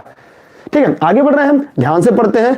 हाँ देखिए, जवाब आ चुका है। मकराना प्रसिद्ध है संगमरमर के लिए, सही जवाब उन्होंने मकराना राजस्थान में है और सही जवाब है। लेकिन भेड़ाघाट किसके लिए प्रसिद्ध है? आप जवाब दीजिएगा। मकराना सही जवाब है। ठीक है, मकराना सही है। भेड़ाघाट जबलपुर में है, उसे धुआंधार जलप्रपात के नाम से जानते हैं, उसे भी संगमरमर की नगरी कहते हैं। आगे प्रश्न की तरफ बढ़ते हैं, इसके स्क्रीनशॉट चाहे तो कर सकते हैं। अगला प्रश्न आपका, भूकंप का कारण क्या है? बताइए, भूकंप का कारण क्या है? कल मैंने इसे बहुत ही बढ़िया डिफाइन किया था। अगर आज फिर आप तैयार होंगे, आज मैं फिर डिफाइन करूंगा, लेकिन आप लोग इस वीडियो को शेयर नहीं करते, लाइक नहीं करते। इस बात से मुझे कष्ट नहीं है, बस ये होता है कि मेरी मेहनत ज्यादा से ज्यादा लोगों तक पहुंच सके, बस यही बात होती है। अगर हम कहें तो हम पूरा ये भी पढ़ा देंगे भूकंप आता कैसे, मेन कॉन्सेप्ट क्या है भूकंप आने का, ज्वालामुखी उद्गार कैसे होता है, क्या कॉन्सेप्ट इसका है, मैं पूरा तोड़कर पढ़ा सकता हूं आपको, और पढ़ाया भी था कल वाले में। और अगर आपने पढ़ा होगा कल की क्लास तो आपको अच्छी तरह से याद होगा, नहीं याद होगा तो कोई बात नहीं, हम आज फिर पढ़ा देंगे, क्योंकि मेरा काम है आपको ज्ञान का वो भंडार देना जो मेरे पास है। तो कहते हैं ना कि ज्ञान बांटने से बढ़ता है, लेकिन मजबूरी है कि हम पेड इसलिए चलाते हैं कि मेरी वीडियो 4-4 घंटे की, 3-3 घंटे की होती है, लोग देखना नहीं पसंद करते। दूसरी बात, रूम रेंट, बिजली का खर्च, इसका खर्च, उसका इतना खर्च होता है, टीचरों को पे करना मजबूरी हो जाती है। ठीक है, यहां पे देखेंगे तो टेक्सटानिक होगा, प्लेट टेक्सटानिक कल हमने बढ़ाया था, तो इस वीडियो को देख लेंगे, क्योंकि प्लेटें, एक प्लेट दूसरे प्लेट के जब नीचे जाती है, भारी प्लेट हल्के प्लेट के नीचे क्षयित होती है, तो वहां पे कंपन होता है, जहां पे क्षेपण होता है वहां पे भूकंप आता है। इसलिए 400 किलोमीटर दूर पे, जैसे मध्य अपने परिप्रशांत मेखला पेटी देखा होगा, तो वहां पे सबसे ज्यादा, दुनिया के सबसे ज्यादा भूकंप और ज्वालामुखी आते हैं। हम टॉपिक वाइज, जब पेड क्लास चलेगा तो पूरी टॉपिक वाइज चलेगा, ऐसा नहीं है। तो टॉपिक मैं डिफाइन कर रहा हूं, ये प्रैक्टिस सेट सीरीज, इसलिए मैं ऐसे बता रहा हूं, वरना मैं पूरी टॉपिक बाय टॉपिक ही पढ़ाता हूं। आगे बढ़ते हैं हम लोग अगले प्रश्न की तरफ। अगला है, अपने अक्ष पर घूमते हुए पृथ्वी एक चक्कर कितने समय में लगाती है? अब हम जानते हैं पृथ्वी की 2 प्रकार की गतियां होती है।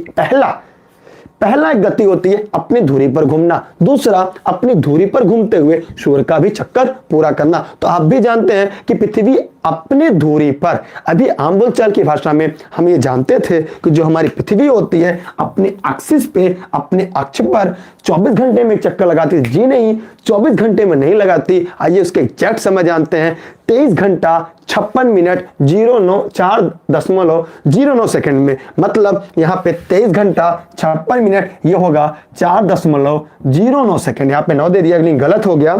23 घंटा 56 मिनट 4.09 सेकंड में अपने एक्सिस पे, अपने अक्ष पर घूमती है।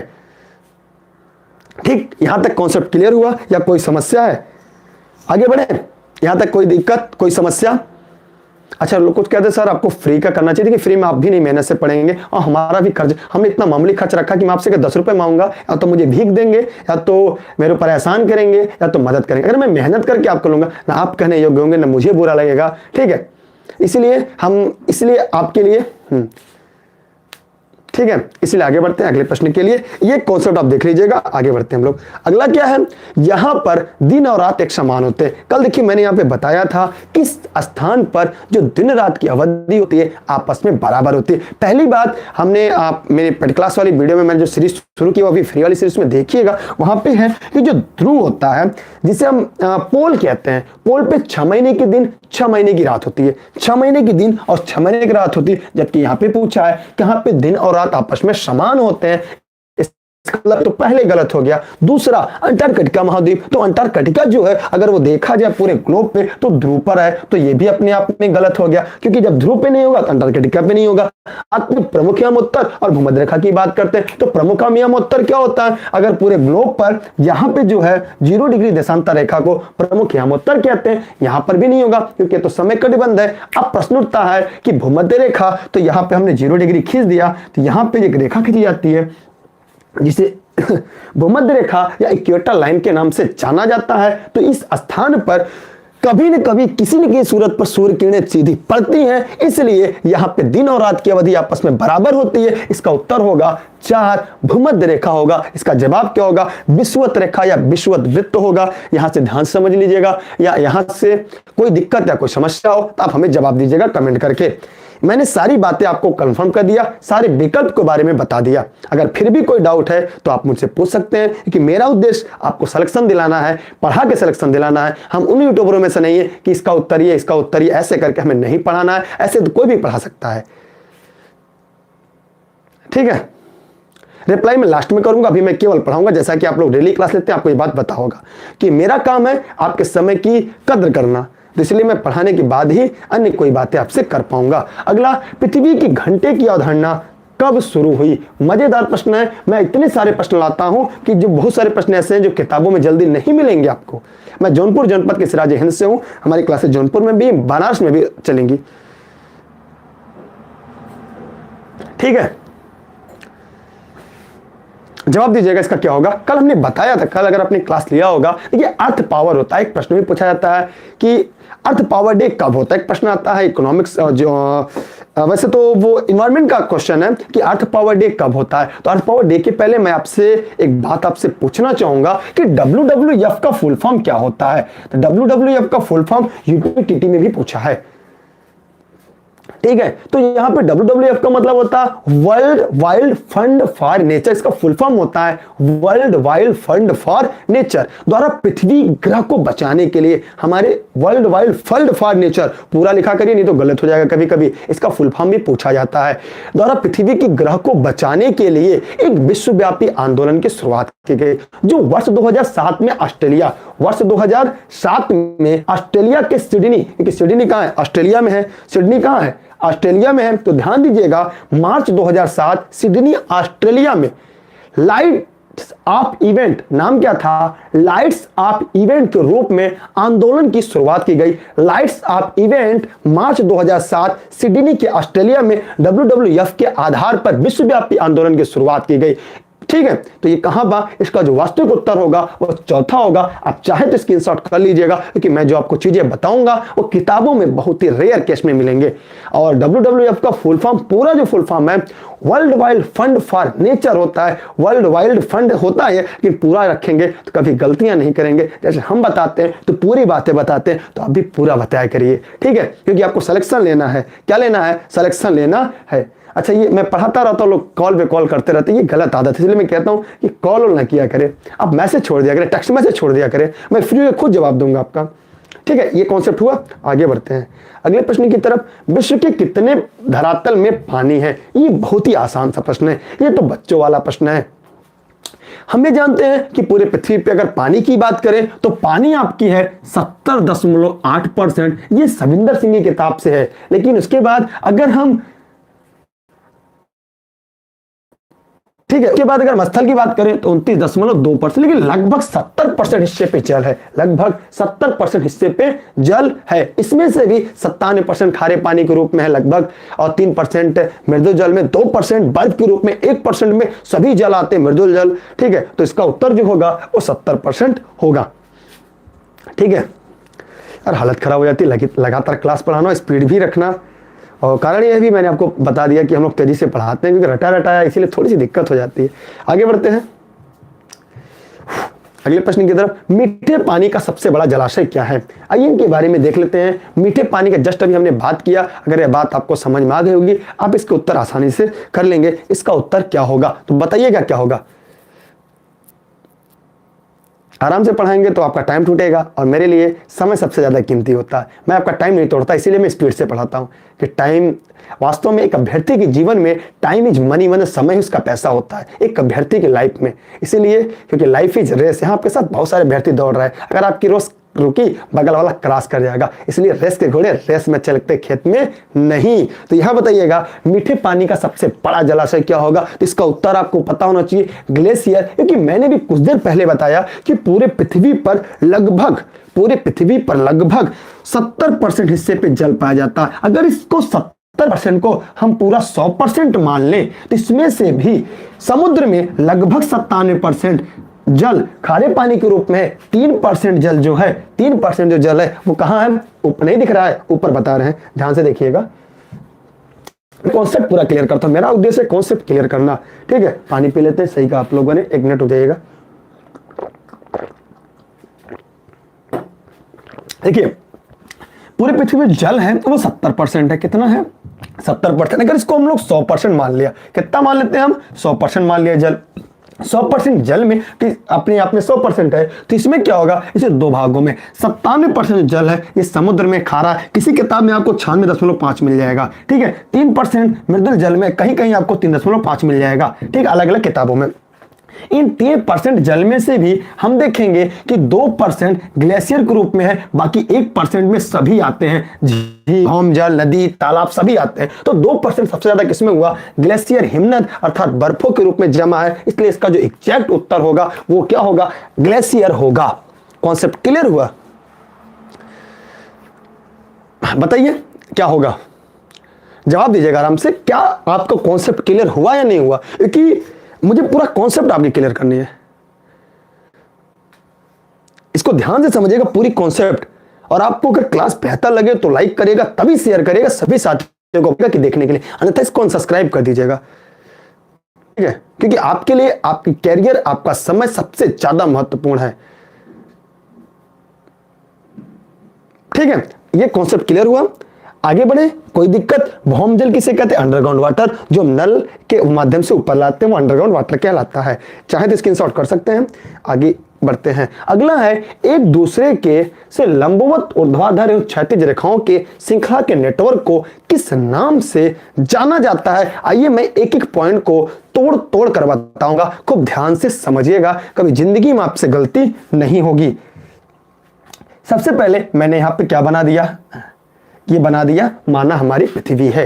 पृथ्वी में देखिएगा, यहां से हमने बीचों बीच एक रेखा खींच दी जिसका नाम है, क्या खींच दिया? इसका नाम है भूमध्य रेखा। भूमध्य रेखा क्या होता है? जो पश्चिम से पूर्व खींची गई हो, हाँ, ये पृथ्वी के बीचों बीच खींची गई हो। उत्तर को नॉर्थर्न हेमिस्फीयर, इसे साउथर्न हेमिस्फीयर, उत्तरी गोलार्ध, दक्षिणी गोलार्ध के नाम से जानते हैं। ऊपर जो ये रेखाएं हैं इन्हें हम अक्षांश रेखा कहते हैं। क्या कहते हैं? ये सभी अक्षांश रेखाएं हैं। ठीक है, जिनकी संख्या कुल पूरे ग्लोब पर 180 है। ये हो गई अक्षांश रेखा। लेकिन यहीं पे फिर हमें देखने को मिलता है, क्या मिलता है? यहाँ पे एक 0 डिग्री खींची गई है। क्या खींची गई है? 0 डिग्री खींची गई है। ये 0 डिग्री, ये 0 डिग्री। इसे कहते हैं प्रमुख यामोत्तर या ग्रीनविच रेखा के नाम से जानते हैं। किसके नाम से? ग्रीनविच या प्रमुख यामोत्तर के नाम से जानते हैं, जो लंदन के ग्रीनविच नामक शहर से खींचा गया। इसके चारों तरफ जो रेखाएं हैं ये देशांतर रेखा, माने दोनों ध्रुवों को मिलाने वाली अर्धवृत्ताकार काल्पनिक रेखा को देशांतर रेखा कहते हैं। इनकी संख्या अगर पूरे ग्लोब पर कुल 360 है।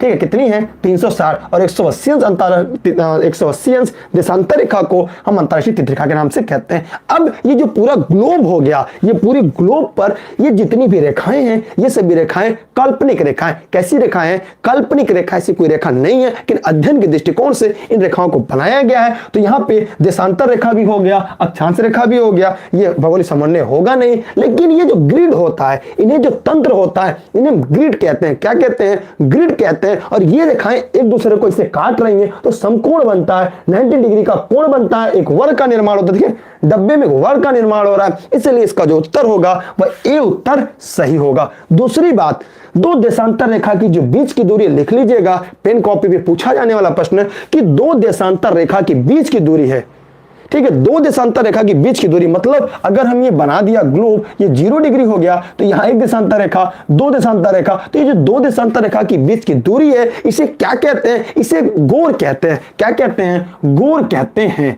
जबकि जो दो अक्षांश रेखा होती है, एक अक्षांश, ये दो अक्षांश रेखा के बीच की दूरी होती है, इसे जोन या कटिबंध कहते हैं। इसे क्या कहते हैं? इसे जोन या कटिबंध कहते हैं। लेकिन इसकी पूरे सम्मिलित को हम ग्रिड तंत्र के नाम से जानते हैं। क्या क्या क्लियर हुआ? ग्रिड तंत्र, एक क्या हुआ? ग्रिड तंत्र, गोर, जोन। एक बात और, एक बार ध्यान से देखिएगा। अच्छा, कुछ लोग पूछ रहे हैं 180 के 181, तो मैं आपको बताऊंगा 179 भी होता है। इसकी पहले मैंने वीडियो डाला है, जाके देख लीजिएगा। कैसे? क्योंकि अगर 0 डिग्री को भूमध्य, 90 ऊपर 90 नीचे कितने होंगे? 90 90 180, भूमध्य रेखा को ले लिया तो 181, लेकिन ध्रुव पर जो होता है वो 90 डिग्री होता है, वो बिंदु के रूप में होता है, -2 कर देंगे तो 179 आ जाएगा। ये वृत्त भी होता है। क्या वो आवाज सुनाई नहीं दे रही? क्या कुछ लोग कंप्लेन कर रहे हैं सर आवाज नहीं आ रही है।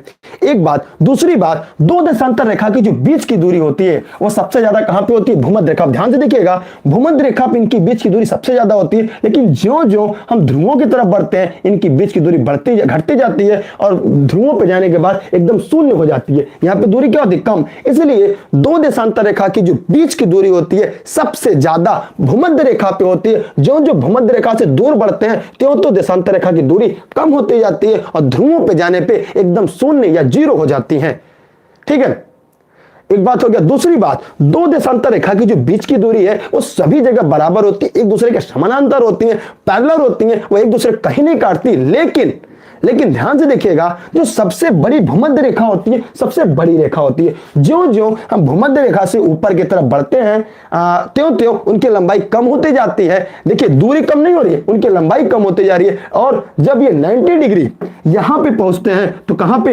एक बिंदु के रूप में हो जाता है। फिर किसी ने कमेंट किया था, इसके लिए मैंने क्लास पढ़ाई है, उस क्लास में आप देख लीजिएगा। तो यहां पे आपके सारे कॉन्सेप्ट क्लियर हो गए। एक प्रश्न यहां से पूछा जाता है कि अक्षांश रेखा से किसका ज्ञान होता है? अक्षांश रेखा से ताप गतिबंध का ज्ञान होता है, देशांतर रेखा से समय जोन का ज्ञान होता है। अगर आपको कोई प्रश्न पूछना हो पूछ लीजिए। आज की सीरीज यहां पे खत्म होती है। यदि आपको ऑनलाइन क्लास ज्वाइन करना है तो आपका मोस्ट वेलकम, नहीं ज्वाइन करना है फिर भी आपका मोस्ट वेलकम, क्योंकि यहाँ पे डेली आपकी फ्री क्लासेस प्रैक्टिस सेट की चलती रहेगी, जो क्रमशः 3 क्लासेज होने वाली हैं। एक ज्योग्राफी की, इकोनॉमी, पॉलिटी की जगह पॉलिटी और ज्योग्राफी के साथ साथ करंट की क्लास आपकी प्रतिदिन लगने वाली है मेरे द्वारा। एक बात। दूसरी चीज है, आपको अगर ऑनलाइन क्लास जुड़ना है 16 तारीख से बैच स्टार्ट हो रही है सुपर टेट केबीएस बीईओ की। अगर आपको चाहिए तो बीईओ की जो क्रैश कोर्स होगी वहां पे हम उन्हीं टॉपिक को पढ़ाएंगे जो परीक्षा में आएंगे। मैं पूरी क्लास नहीं पढ़ाऊंगा क्योंकि सभी सब्जेक्ट को एक महीना में मतलब 50 दिन पढ़ाना इम्पॉसिबल है। अगर कोई कहता है तो झूठ बोलता है। सबसे बड़ा कारण यह है कि 50 दिन में की इतिहास 3 ठो है, ancient, medieval, modern. Geography 3 part है। ज्योग्राफी में 3, world, India, mapping, human geography नहीं पढ़ा पाएगा कोई, mathematics, arithmetics, algebra, geometry, economy, current, फिर आप क्या पूरी और 11 में 18 दिन में लिखिए कैसे 50 दिन खत्म होगा। सुपर टेट की भी क्लास स्टार्ट है। अगर आपको जुड़ना है 16 तारीख से आपका मोस्ट वेलकम है। बाकी आप कहीं भी जुड़िएगा, कहीं भी बढ़िएगा, प्रैक्टिस सेट की सीरीज जरूर हल करते रहिएगा, क्योंकि यहाँ पे हम पूरा तोड़कर व्याख्यात्मक हल करेंगे ताकि आप अपना बेहतर कर सके। जल्दी जो शाम की क्लासेज होगी 6 घंटे की होगी, क्योंकि क्लासेज मॉर्निंग से लेकर रात पूरे दिन चलेंगी, क्योंकि हमारा उद्देश्य है आपको सफल बनाना, कि ताकि हम इस उम्र के आपकी उम्र में आपके साथ रह के हमें एक छोटा सा काम करना है, हमें सिलेक्शन देना है। हमें अभी तक इतिहास राय लेनी में दुर्गेश का सिलेक्शन देने के मामले में हमने बहुत सारा दिया है। जो जौनपुर के होंगे, जो हमारे जुड़े होंगे, वो जानते रहेंगे। करंट्स कितने दिन का पढ़ना है, कैसे पढ़ना है, वो हम आपको पढ़ाएंगे। हफ्ते में 2 दिन क्लास लेंगे और हम खत्म करेंगे। मेरी जिम्मेदारी है, क्योंकि हम उन्हीं चीजों को पढ़ेंगे, उन्हीं तथ्यों को पढ़ेंगे जो परीक्षा में प्रश्न आएगा। ठीक है। बाकी आपके अगर कोई क्लास सवाल हो, टेलीग्राम पे जुड़े रहेगा, टेलीग्राम ऐप इंस्टॉल करेगा, सर्च करेगा दुर्गेश सर, बिना स्पेस दिए इलेनी विद दुर्गेश से जुड़े रहेगा। फेसबुक पेज इलेनी विद दुर्गेश है, उसमें भी जुड़े रहेगा। इंस्टाग्राम, ट्विटर इलेनी विद दुर्गेश। अगर आप यूजर हैं तो ठीक है, नहीं तो कोई बात नहीं, इसकी स्क्रीनशॉट चाहे तो कर सकते हैं। आपके लिए एक महत्वपूर्ण टॉपिक था ठीक, अगर आपको नंबर चाहिए 6306344367 पर आप जोड़ सकते हैं। मैंने द मिनिमम फीस रखा ताकि सभी लोग दे सके। फीस 3500 रुपए है। 3500 रुपए में चाहे आप बीओ की क्लास ले, चाहे आप बीईओ लिए, चाहे आप केवीएस की ले, चाहे आप सुपर टेट की ले, एक क्लास आपको 3500 में 7 से 8 अध्यापक लगकर आपको पढ़ाएंगे। इसलिए मेरी भी मजबूरी है, ठीक है। वहां पे आपको सारे नोट्स उपलब्ध कराएंगे, महत्वपूर्ण नोट्स, क्लास और नोट्स मिलाकर आपको लेक्चर और नोट्स भी मिलेंगे। साथ ही साथ प्रैक्टिस सेट भी हम उपलब्ध कराएंगे और उसके बाद PDF format notes, online classes आपको मिलेंगी जो हमारे एप्लीकेशन ई-लर्निंग दुर्गेश जो प्ले स्टोर पर उपलब्ध है वहां पे आपसे आपको मिलेगा। अगर आपको बेहतर लगता है जुड़ेगा, तो कोई बात नहीं, आप स्वतंत्र हैं क्योंकि आप एक अधिकारी बनने जा रहे हैं, आप एक अध्यापक बनने जा रहे हैं और आपके अंदर स्वयं स्वविवेक की शक्ति होगी। उस आधार पर आप किसी व्यक्ति का मूल्यांकन करिएगा। सुपर टेट की बीओ की करंट सेम इसलिए नहीं होगा क्योंकि सुपर टेट की परीक्षा आगे होगी, बीओ की आगे होगी, लेकिन दोनों आप पढ़ लेंगे तो पढ़ा हुआ गाली नहीं देता क्योंकि हम करंट अफेयर को ही आपके सब्जेक्ट से जोड़कर पढ़ाएंगे। सीटेट की क्लासेज 21 फरवरी से स्टार्ट होंगी। 21 फरवरी से सीटेट या एमपीटेट स्टार्ट होगा। नोट 26 तारीख के बाद से मिलेगा। 26 जनवरी के बाद क्योंकि लिखा जा रहा है उसमें समय लगेगा, ठीक है।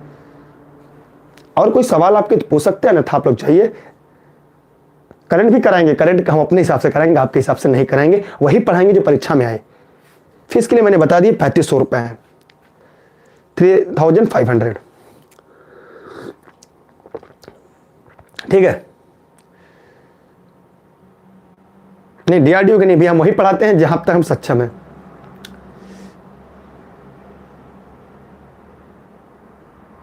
ठीक है। सुपर टेट एग्जाम मई जून के पहले होना मुश्किल है, मई जून या जुलाई तक भी हो सकता है। डीआरडीओ क्लास नहीं चलती जी, नहीं, ठीक है। तो आप लोग चले, good night, all of you, best of luck, best of luck, जय हिंद, जय भारत, ठीक है। कोई समस्या हो तब मुझे जरूर बताइएगा, कमेंट करके अपने जवाब दीजिएगा। बीओ का भी बता दीजिए, मैंने 3500 रुपए 16 तारीख से स्टार्ट हो जाएंगी। हम फॉर्म नहीं डालें बीओ की क्योंकि हम बेटिशी हैं और हम केवल यूपीएससी देते हैं, आईएएस, और फिर उसके बाद इधर टेट, सीटेट, सुपर टेट, बस ज़्यादा परीक्षाएं नहीं देते। मुझे बड़ा बोरियत लगता है। जिंदगी एक ही लक्ष्य होना चाहिए, टारगेट एक होना चाहिए, बदलना नहीं चाहिए समय के साथ, ठीक है। कोई सवाल नहीं आपके, कोई सवाल हो आप पूछ सकते हैं क्योंकि अब हम आपके सवाल का जवाब दे देंगे कि मैंने क्लास पूरी ओवर कर दी है। 50 प्रश्नों की सीरीज को हमने व्याख्यात्मक हल बता दिया है।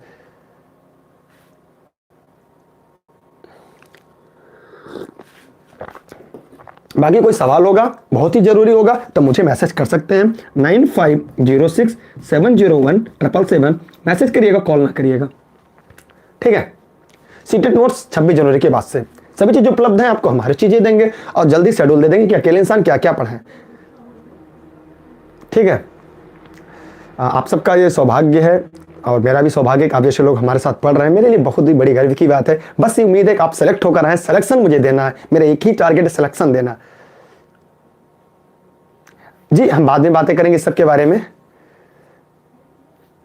अच्छा, हम पढ़ाना शुरू करते हैं। एकता माथुर जी, बहुत बहुत धन्यवाद, ये आपका बड़कपन है और हम चाहते हैं कि हम आपको सेलेक्ट करें ताकि आप लोगों से जब भी कहें तो बड़े गर्व के साथ कहें हम ई-लर्निंग विद दुर्गेश के साथ जुड़े, आज हम सेलेक्ट हो गए, इस विभाग में हैं, तब जाके मुझे सबसे ज़्यादा खुशी होगी। हम 4 से 5 घंटे सो पाते हैं क्योंकि रात के 2 बजे तक वर्क करना होता है, क्योंकि पढ़ाने के लिए भी हमें पढ़ना भी पूरा पड़ता है। अर्चना जी, आप व्हाट्सएप करिएगा, वहाँ पे सारी जानकारी आपको उपलब्ध हो जाएगी, ऑफिस का नंबर है, ठीक है।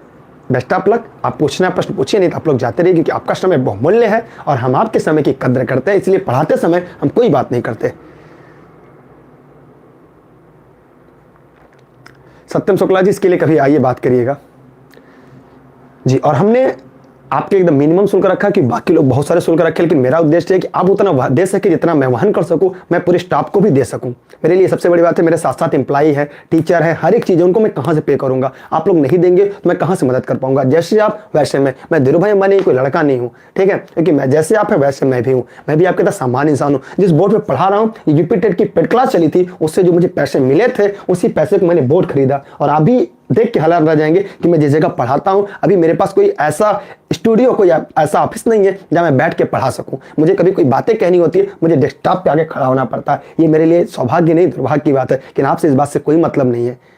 अर्चना जी, बहुत बहुत धन्यवाद, ठीक है। तो तो मुझे इस बात से कोई दिक्कत नहीं है। तो ये सारी मजबूरियां हैं और मैं आपसे कैसे कहूँ कि नहीं मेरे साथ ये समस्याएं हैं, मेरे पास अभी बैठने की जगह नहीं, कोई स्टूडियो नहीं है, मैं मोबाइल से वीडियो बनाता, मेरे पास कैमरे नहीं है, उससे कोई मतलब नहीं। मुझे आपके सिलेक्शन से मतलब है, मुझे आपके बेहतर करने से मतलब है। इस बात से मुझे कोई मतलब नहीं होता मैं कैसे पढ़ाता हूँ, मैं जहाँ खड़ा हुआ जगह है या नहीं है, उससे कोई मतलब नहीं। आपको सिलेक्शन से मतलब है, इसीलिए आप यहाँ पढ़ रहे हैं और मैं वही देना चाहता हूँ आपको। इससे आपसे कोई मतलब नहीं, क्योंकि एक ही टारगेट होना चाहिए, आपको सिलेक्शन लेना है, अपनी ज़िंदगी का सबसे बेस्ट देना है। आपको प्रतिदिन 8 से 12 घंटे पढ़ने, चाहे जो हो जाए स्थिति, चाहे जैसी भी बने, आपको अपना बेहतर देना है। मेरे यहाँ एडमिशन लेने से, दाखिला लेने से आपका सिलेक्शन नहीं होगा, आपकी मेहनत से, आपके लगन से आपका सिलेक्शन होगा। इसलिए मैं ये चाहूँगा कि आप अपनी ज़िंदगी का सबसे बेस्ट दें, और आप बेस्ट देंगे, सफलताएं आपके कदमों में होगी। देर सवेर है लेकिन आपके कदमों पर जरूर आएंगी। ऐसा नहीं है आपका पढ़ा हुआ ज्ञान कभी बाहर जाएगा। आज मैं आपको पढ़ा रहा हूँ, अगर मैं उस समय समझौता कर लिया होता कि आज मैं पढ़ा पाता, जी नहीं। इसका मतलब है कि पढ़ा हुआ ज्ञान कभी बाहर नहीं जाता। ये सच्चाई है, ये कोरी सच्चाई है जो मैं आपके सामने प्रत्यक्ष उदाहरण के स्वरूप में सामने खड़ा हूं। वरना अगर मैं मेहनत से ना पढ़ा होता क्या मैं आज पाता? ठीक है जी, ठीक है। चलिए, यूपीटेट क्लास से बढ़िया सुपरटेट सीटेट पढ़िएगा। सीटेट पास होने के बाद 7 वर्षों के लिए वैलिड हो जाएंगे। ठीक है, तो चलिए, बहुत बहुत धन्यवाद आपका। बस मुझे अपना मेहनत करना, मुझे अपना बेस्ट देना है। बाकी जो होना ना होना ऊपर वाले के हाथ में, लेकिन मेहनत ना करना ये तो गलत बात है। बुक बता देंगे, एक दिन और लेंगे, उसके लिए लाइव आएंगे तो आज केवल सुपर टेट की बात करेंगे, क्योंकि बेस की क्लास बात करें बाकी लोगों को दिक्कत होगी। प्रियंका जी मैं सारी बातें बताऊंगा, पूरी चीज़ें बताऊंगा, कैसे पढ़ना, कैसे क्रैक करना है, मैं पूरा अनुभव आपको बताऊंगा। आप जितने टीचर पढ़ाते हैं यूट्यूब पे वे कभी एग्जाम नहीं देते, लेकिन मैं खुद एग्जाम देता हूँ, इसीलिए मैं उसके बाद अनुभव है कैसे प्रश्न आते हैं। जी जी नहीं, ये सिंगल है जी। अभी उम्र ही क्या है, अभी तो जिंदगी में बहुत कुछ करना है। अभी शादी के लिए कोई इरादा नहीं है, अभी जिंदगी में कुछ बेहतर करना है। शादीशुदा नहीं है, अभी दिल्ली दूर है। ठीक है, दिल्ली दूर है। किसने कहा था, किसका कथन है, कमेंट करके बताइएगा। किस शासक से कहा गया था कि दिल्ली अभी दूर है? ठीक है, आगरा नगर की खोज किसने की थी पता है? ऐसे सिकंदर लोदी उस पर बैठे थे, नाव पे जा रहे थे, नाविक से पूछे कहाँ आ गए, तो कहाँ सर आ गए। जब पूछे आ गए तो कहें कहाँ, तो कहें कि यही, तो उतर के बाहर देखे तो एक शहर बसा जिसका नाम है आगरा। अगर आपसे प्रश्न पूछे आगरा नगर किसने बसाया था, सिकंदर लोदी ने। किसने बसाया था? लोदी ने। और किसने ये कहा था कि दिल्ली दूर नहीं है? जवाब दीजिएगा, किसने कहा था कि दिल्ली दूर नहीं है? सिकंदर लोदी ने आगरा नगर की खोज की थी। कैसे? वो सरयू नदी यात्रा कर रहा था, अपने नाविक से पूछा कहाँ आ गए, उसने कहा आ गए, और आ गए से उसका नाम आगरा पड़ गया। आगरा वाले अगर कोई हो तो जान लीजिएगा। दूसरी बात, किसने कहा था दिल्ली दूर नहीं है? और 1857 की जो क्रांति हुई थी वहां पे बहादुर शाह जफर ने एक बात कही थी, दमदमे अब खैर नहीं। दमदमे अंग्रेजों ने बहादुर शाह जफर से कहा था कि दमदमे अब खैर नहीं, खैर मानो जान की, ऐ जफर ठंडी हुई शमशेर हिंदुस्तान की। 1857 की जो क्रांति, उसके के बाद जो बहादुर शाह जफर थे, मुगल वंश के अंतिम शासक थे, उनके लिए कहा गया कथन था। कभी पढ़िएगा, अभी हम लोग पढ़ाएंगे तो बड़ा मजा आएगा, क्योंकि पता है ना, ज्ञान बाहर नहीं जाता, लेकिन वही है, उसका सदुपयोग होना सबसे बड़ी बात है। आकाश ने कहा निजामुद्दीन औले जी नहीं, कहा था दूर है। याद रखिएगा, दिल्ली दूर है। सबसे पहले दिल्ली को राजधानी किस शासक ने बनाया था? किस शासक ने सबसे पहले दिल्ली को राजधानी के रूप में बनाया था? आज जो भारत की राजधानी है जी, प्रियंका जी जल्दी बने, कल ही बना देंगे हम। बताइए किसने कहा था? नहीं बताएंगे आप लोग, किसने बनाई थी दिल्ली को पहली राजधानी? जी क्या नाम है आपका? पार्वती शाह है, इल्तुतमिश ने बनाई थी। किसने बनाई थी? इल्तुतमिश ने, जिनका शासनकाल कब से कब था? 1236, क्योंकि उसके पहले कुतुबुद्दीन ऐबक का था। 1206 से 1210 कुतुबुद्दीन ऐबक की मृत्यु होती है पैगान पोलो खेलते समय। उसके बाद इल्तुतमिश आते हैं, ठीक, जो गुलाम वंश के वास्तविक शासक के कहलाते हैं, उसके पहले गुलाम वंश रहता है। उसके बाद फिर अजय सुल्तान आती हैं। जी हाँ, हम लोग पढ़ते रहेगा, बहुत ही मजेदार अध्याय है, मतलब पढ़ाएंगे तो मजा आ जाएगा। और मेरा भी उद्देश्य ये है कि हम ऐसा पढ़ाएं आपका चयन हो जाए और मजा भी आ जाए। लेकिन समय के साथ सब लोग पढ़ेंगे, धीरे धीरे पढ़ेंगे। मैं ज़्यादा बर्डन नहीं लूँगा, मैं ज़्यादा सब्जेक्ट नहीं पढ़ाऊँगा, बस इकोनॉमी, ज्योग्राफी, पॉलिटी और करंट मैथमेटिक्स की ये सब्जेक्ट की पकड़ घमंड नहीं है, सौभाग्य है, मेहनत है कि बेहतर है।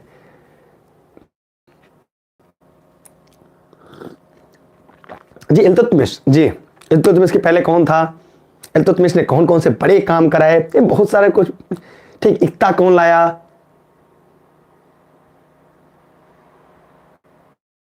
उसने कहा था कि फिर दिल्ली अब दूर नहीं है। जी जवाब बताइए, इसका जवाब आपने स्वयं लिखा था कुछ देर पहले, जिसका जवाब आपने लिखा था, शायद आपको याद होगा, अभी आपने कुछ दिन पहले लिखा था। अमीर खुसरो निजामुद्दीन औलिया ने कहा था दिल्ली अभी दूर है, और किस शासक ने कहा था, ये बताइए किस शासक ने कहा था। पॉलिटी समझ में नहीं आती, पेड क्लास शुरू कर रहे हैं, पढ़ना शुरू करेंगे, पढ़िएगा पॉलिटी, ठीक है। नेताजी सुभाष चंद्र बोस ने ना चलिए, बहुत बहुत धन्यवाद आप लोग का। एक ही दिन में कितना ज्ञान ले लेंगे, धीरे धीरे लीजिएगा जी, क्योंकि वीडियो लंबी हो जाती है, बाद में लोग गाली देते हैं कौन पढ़ेगा 1 घंटे, इसलिए मैं कहता पेड क्लास रहेगा तो आप पूरा पढ़ेंगे, ऐसा लोग कहेंगे कौन पढ़ेगा, ठीक है। Best of luck. अच्छा, मोहम्मद बिन तुगलक किसी ने कहा, जी नहीं, मोहम्मद तुगलक को पागल बादशाह कहते हैं, उसने राजधानी परिवर्तन की थी, किसी ने मोहम्मद बिन तुगलक का। वास्तव में मोहम्मद तुगलक की जो सोच थी बहुत ही बेहतरीन सोच थी, जैसा मैं मानता हूं। लोग क्या कहते हैं नहीं मानो, अपना व्यूज होता है, मुझे लगता है सबसे बुद्धिमान शासक था। पता है भारत में सबसे पहले करेंसी का, मनी का डिमोनेटाइजेशन किसने किया था?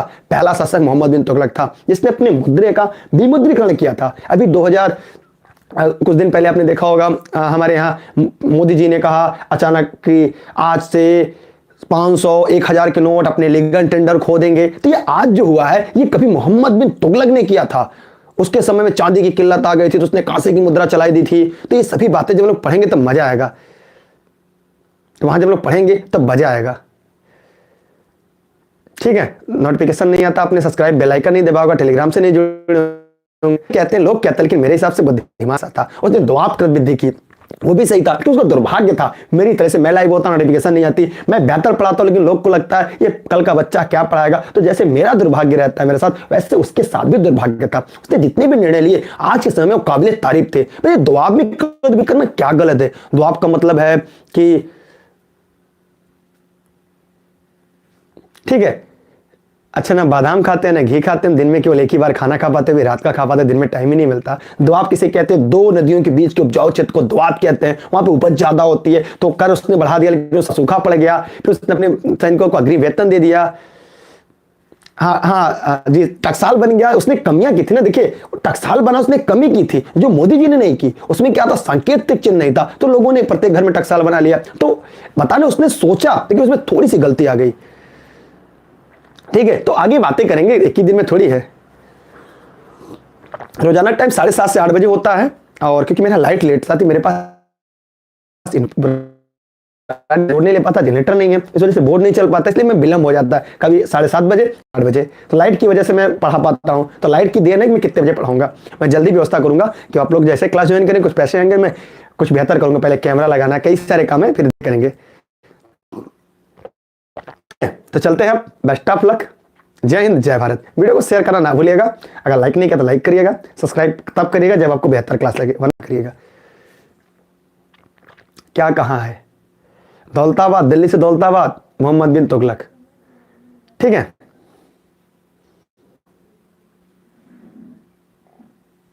ठीक है, चलते हैं, बेस्ट ऑफ लक, जय हिंद जय भारत। आप अपना बेस्ट दीजिएगा।